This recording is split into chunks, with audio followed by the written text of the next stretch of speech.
सकती है, और आजकल की पढ़ाई सिर्फ तुम्हें नौकरी दिला सकती है। नौकरी मीन्स किसी का नौकर बना सकती है, या प्राइवेट या सरकारी। नौकरी क्या होती है? नौकर। आज की शिक्षा तुम्हें नौकर बना सकती है, मालिक बनने की शिक्षा हमारे देश में नहीं पढ़ाई जाती।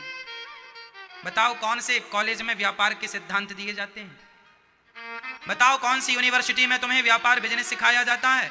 हमारे भारत की पढ़ाई सिर्फ नौकर बनाती है, इसलिए भारत नौकर बनने चला है। अरे मालिक बनाने की शिक्षा होती तो भारत मालिक बनता, लेकिन मालिक कोई नहीं बनना चाहता, सबको नौकरियां चाहिए। मालिक क्यों नहीं बनना चाहते? नौकरियां लेने वाले ना बनो, नौकरियां देने वाले बनो। लेने वाले की लाइन में तो सब खड़े ही हैं। तुम भी पढ़ लिख के नौकरियां भैया जरा दे दो 50,000 की नौकरी, इतना पढ़ाओ 50,000 की नौकरी करेगा। अरे क्यों नहीं अपने आप को सफल बनाते? क्यों नहीं नौकरियां देने वाला बनो? लेने वाले तो सब हैं, देने वाला बनना है। सेट कर लो अपनी खोपड़ी को, हमें नौकरियां लेने वाला नहीं बनना, हमें नौकरियां देना है।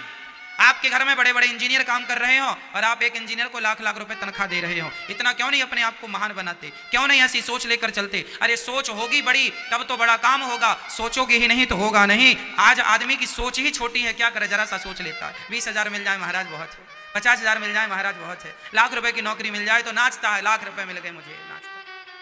बेचारा बड़ा संतोषी है, लाख रुपए से ज्यादा सोचता भी नहीं। आपकी काबिलियत तो इतनी है कि आप 10 करोड़ महीने का कमाओ, आपकी योग्यता इतनी है कि आप 10 करोड़ रुपए माह कमा सकते हो। क्या नहीं कमा रहे हैं टाटा, बिरला, अंबानी, अडानी? बताओ तुम क्यों नहीं कमा रहे हो? क्योंकि तुमने कभी सोचा ही नहीं, अपनी सोच को बड़ी किया ही नहीं। तुम्हें तो नौकरी चाहिए थी, बस उसी लाइन में खड़े हो, नौकरी दे दो साहब, नौकरी। हम पढ़ लिख गए, डिग्री लेके घूम रहे, नौकरी दे दो। क्यों चाहिए नौकरियां? क्यों नहीं अपने आप को विकसित करते? क्यों नहीं अपना विकास कर लेते? क्यों नहीं सोच बड़ी कर लेते? क्यों लाख रुपए में संतोष कर लेते हो? अरे लाख रुपए की नौकरियां छोड़कर अब 50 लाख का काम करो, 50 लाख कमाओ महीने में, बड़ा काम करो, बिजनेस करो। जीवन में रिस्क लेना पड़ेगा। क्यों जी लेना पड़ेगा? जीवन में रिस्क लेना पड़ता है बड़ा बनने के लिए। बड़ा बन जाना मजाक नहीं है, मेहनत चाहिए, मेहनत। पर असंभव भी नहीं है, nothing is impossible, everything is possible. इस धरती में कोई भी काम असंभव हो तो मुझे बताओ, मैं करके बता दूं आपको। कोई काम असंभव नहीं है, करने वाला सब कर सकता है, और नहीं करने वाला कुछ नहीं कर सकता। 2020 देख रहा है, छक्का चौका। ये कौन लोग हैं? कुछ ना करने वाले बेचारे, टीवी देख के टाइम पास कर, कोई काम धाम तो है नहीं, टाइम पास कर रहे हैं। इन लोगों से देश नहीं चलेगा। क्यों जी? आप बताओ, जो मेरे नौजवान दोस्त भाई सुन रहे हैं, आप बताओ, घर में बैठ के आपका घर चल जाएगा? आपका नाम हो जाएगा? अरे कुछ करना है तो हिम्मत हारे मत बैठो। जीवन में कुछ पाना है तो चल पड़ो अपने लक्ष्य की तरफ, और पलट कर कभी ना देखना। पलट पलट के देखने वाले लोग इतिहास नहीं रचते, इतिहास वही रच जाते हैं जो अपने लक्ष्य के लिए चल पड़े हैं और बस पहुंच कर ही रुके। राम काज कीन्हे बिनु मोहि कहा विश्राम, मैं तब तक ना विश्राम करूं जब तक अपने लक्ष्य को ना प्राप्त कर लो। ये सिद्धांत लेकर मेरे देश का जवान चलेगा। विश्वास दिलाता हूं, जो तुम 50,000 की नौकरियां चाहते हो ना, मैं विश्वास दिलाता हूं कि तुम 50 लाख रुपए महीना कमाने की ताकत रखने वाले लोग हो। तुम अपने आप को जानते नहीं तुम कौन हो। आज का नौजवान भूल चुका है कि मैं कौन हूं। आप कोई काम नहीं करना चाहता, मेहनत। अरे व्यापारी बनने में, बिजनेसमैन बनने में, सफल बनने में मेहनत होती है। तुम मेहनत कर सकोगे, हो जाओगे। आजकल का आदमी मेहनत नहीं करना, उसको लगता है बैठे बैठे जो मैं सरकारी नौकरी सबसे ज्यादा लोग क्यों चाहते हैं? क्योंकि वहां काम कम होता है, आमदनी ज्यादा होती है, 1 नंबर का भी मिलता है, साइड से भी मिल जाता है। इसलिए सबको कोई मेहनत ना करना पड़े, फोकट का बैठे बैठे मिल जाए बस। इसलिए सरकारी नौकरियां लोग ज्यादा पसंद करते हैं। एक बाप अपनी बेटी के लिए लड़का देखने गया, तो लड़का व्यापारी था, बिजनेस करता था। लड़की के बाप ने लड़के को रिजेक्ट कर दिया। बहुत सुंदर था, योग्य था और बढ़िया व्यापारी था, कमाता था।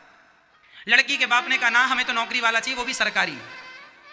बोले सरकारी नौकरी वाला क्यों चाहिए? बोले इससे हमारी बेटी सेफ रहेगी। क्या सेफ्टी है? बोले लड़का मर गया तो पूरी उसकी पेंशन वेंशन लड़की के नाम पे हो जाएगी, भूखी नहीं मरेगी। आजकल सरकारी नौकरी लोग इसलिए देखते हैं कि ये जाए तो जाए, पर इसकी तनख्वाह इसके खाते पे ट्रांसफर हो जाए, इसको मिल जाएगी। मतलब आजकल लोगों ने अपनी सोच को बिल्कुल सेट कर रखा है, इतना ही सोचना है, इससे ज्यादा नहीं सोचना, इतना ही हमें चलना है, इससे ज्यादा हमें। सोचो कि तुम्हारी तरह यदि सम्राट अशोक सोचता होता तो क्या वो दुनिया का सम्राट होता? सोचो कि तुम्हारी तरह चंद्रगुप्त मौर्य सोचता होता कि मुझे भी लाख रुपए की नौकरियां मिल जाएं, तो क्या वो महाराजा होता, सम्राट बनता देश का? बोलो। तुम्हारी तरह सोच लेता छोटा सा। अरे सोच बड़ी थी, तब तो चंद्रगुप्त मौर्य गुल्ली डंडा कंचा खेलने वाला बालक था, चाणक्य ने उठाकर पढ़ा लिखा कर सम्राट बना दिया कि नहीं? सोच बड़ी, चाणक्य ने सेट कर दिया माइंड, तुझे सम्राट बनना है, बात खत्म। क्या बनना है तुझे? बस सम्राट बनना है, इससे नीचे मैं बात नहीं करूंगा।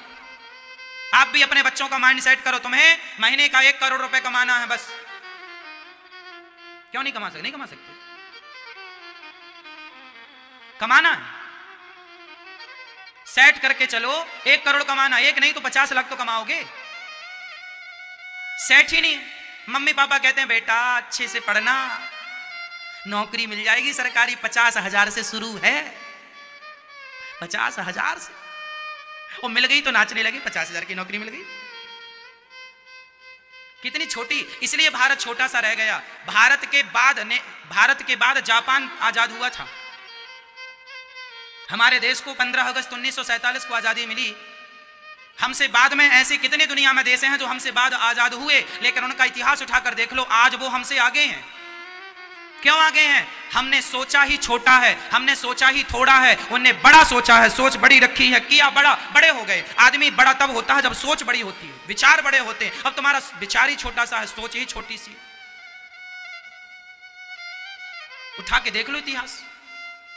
1947 के बाद कितने लोग आजाद हुए, कितने देश आजाद हुए? वो तुमसे आगे निकल गए। और तुमसे आगे नहीं, जापान तुमसे 100 साल आगे है। तुम 100 साल बाद जो टेक्नोलॉजी भारत में लाओगे वो आज वहां चल रही है। जापान में, हमारे यहां ट्रेन जमीन पे चलती है, सुन लो, हमारे यहां ट्रेन कहां चलती है? जमीन में। जापान में ट्रेन ऊपर चलती है, चल रही है वहां, आज भी देख लेना, चल रही है, ऊपर चल रही है। जो टेक्नोलॉजी वहां आज यूज हो रही है, इस्तेमाल हो रही है, वो हमारे भारत में आते आते अभी 100 साल लगेगा, और वहां चल रही है। और ये वही देश हैं जो हमसे बाद आजाद हुए, और आजाद होने के बाद 2 बार परमाणु बम और पटक दिया गया। नागासाकी में पटका कि नहीं अमेरिका ने? जापान में 2 बार परमाणु अटैक हुआ ना, 2 बार परमाणु का हमला खाकर भी वो हमसे आगे है। क्यों? क्योंकि वहां जातवाद नहीं है, भ्रष्टाचार नहीं है। हमारे भारत में जातवाद भी है, भ्रष्टाचार भी है। हमारे यहां तो अनपढ़ आदमी भी है। तो ये तो हमारी समाज का है, इसलिए हम वोट इसी को देंगे, क्योंकि हमारी जात का, भले गधा है, क्योंकि हमारी जात का है। ये जातवाद ने तुम्हें खा लिया मेरी मां, जातवाद ने तुम्हें पीछे रखा है।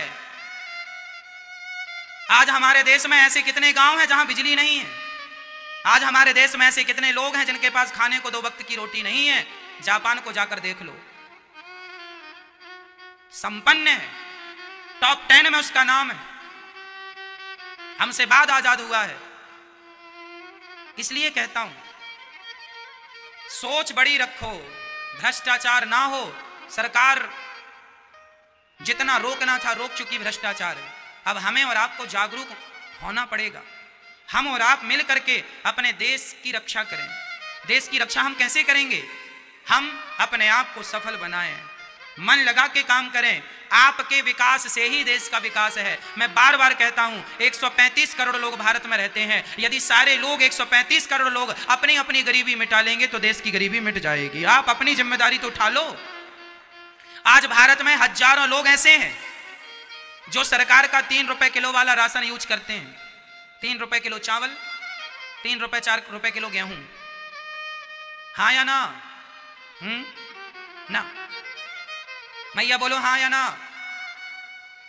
आज भी हमारे देश में 3 रुपए किलो वाला चावल, सरकारी चावल, बहुत गरीब लोग लेते हैं। क्यों लेते हैं? उनकी मजबूरी है। जबकि होना क्या चाहिए? जो लोग 3 रुपए किलो वाला चावल लेके खाते हैं, मैं आपसे कहना चाहूंगा मेरे देशवासियों, आप अपने आप को सफल क्यों नहीं बनाते? आप क्यों नहीं मेहनत करते? 3 रुपए किलो वाला चावल खा करके आप अपने आप को क्यों अपाहिज कर रहे हैं? किसका फायदा है इसमें बताओ? जमाना तो चाहता ही है कि तुम गरीब बने रहो। तुम्हारी गरीबी से भी बहुत लोगों को फायदा है। खासकर बड़े बड़े नेताओं को ना गरीबों से बहुत फायदा मिलता है।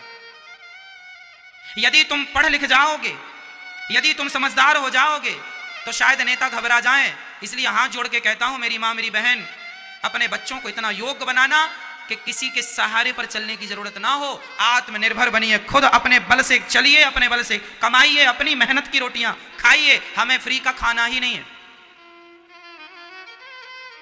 एक बात बताऊं, यदि मैं आज से आपको 25,000 की नौकरी दे दूं तो आप मरते दम तक 25,000 ही कमाओगे, या ज्यादा से ज्यादा बढ़ेगी तो 30 हो जाएगी, 40-50,000 हो जाएगी। सारी जिंदगी आप 50,000 महीने के अंदर गुजार दोगे, सारी जिंदगी।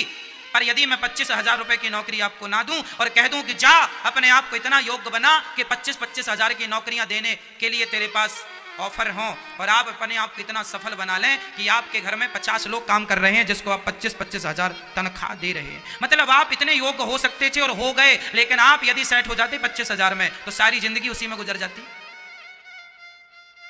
फिर मैं दोहराऊंगा, शेर के बच्चे हो तुम सब, पर गीदड़ों के झुंड में अपने आप को गीदड़ माने बैठे हो। चाइना हमसे भी आगे निकल गया, जनसंख्या भी ज्यादा है हमसे उसकी, लेकिन फिर भी आगे है, कारण वो मेहनत करता है। वहां जातवाद नहीं है, वहां जातवाद का जहर नहीं है, वहां पर काम करो काम करो काम करो। और हमारे यहाँ 2020 देखो, क्रिकेट देखो, नौजवान बच्चे जिनका वक्त काम में लगना चाहिए, जिनका समय अपने आप को सफल बनाने में तुम्हारा समय खर्च होना चाहिए। आज तुम 5-5 घंटे क्रिकेट देखते हो। मुझे बताओ इस 5 घंटे में तुमने क्या पा लिया? क्या पा लिया? क्रिकेट तो अगले वर्ष फिर होगा, पर ये 5 घंटे जो तुम्हारे चले गए, ये तुम्हारी जिंदगी से 5 घंटे माइनस हो गए। अब ये 5 घंटे कौन लाएगा? मेरे नौजवान दोस्तों, मैं आपका भला चाहता हूं, अपने आप को सफल बना लो। आप सफल हो जाओगे तो देश सफल हो जाएगा।